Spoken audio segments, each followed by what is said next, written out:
আর্জেন্টিনার প্রধান সেনাপতি মেসি পুত্র হলে পর্তুগালের প্রধান অস্ত্র হতে চলেছেন রোনালদো জুনিয়র। ভবিষ্যৎ লড়াইটা হতে পারে মেসি পুত্র থিয়াগো বনাম রোনালদো পুত্র রোনালদো জুনিয়রের। পর্তুগালের স্বপ্ন হয়ে উঠতে পারে রোনালদো জুনিয়র, আর্জেন্টিনার স্বপ্ন থিয়াগো মেসি।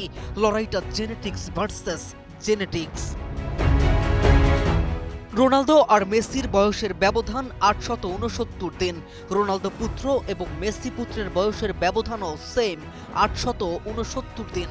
অর্থাৎ নিয়তি যেন আজীবন এক কাকতালীয় মিল ও বিতর্ক রেখে গেছে ফুটবল বিশ্বের জন্য।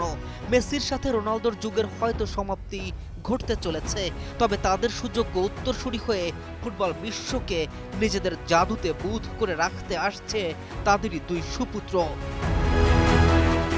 জেনেটিক্স যেন কথা বলে। মেসি পুত্র থিয়াগো মেসি ফুটবল মাঠে খেলে থাকেন একজন প্লেমেকার হয়ে। যেমনটা মেসি ইতিহাসের সর্বোচ্চ অ্যাসিস্ট যার নামের পাশে, ইতিহাসে তার চেয়ে ভালো প্লেমেকার আর কে হতে পারে। থিয়াগো মেসিও যেন এগোচ্ছে সেই পথেই। AKS অর্জন করল গিনেস ওয়ার্ল্ড রেকর্ডস। AKS। অন্যদিকে রোনালদো পুত্র ঠিক বাবার মতোই একজন ফরওয়ার্ড। জোরালো শট, ক্ষিপ্র গতি, যেন পিতার প্রতিচ্ছবি হয়ে বেড়ে উঠেছেন।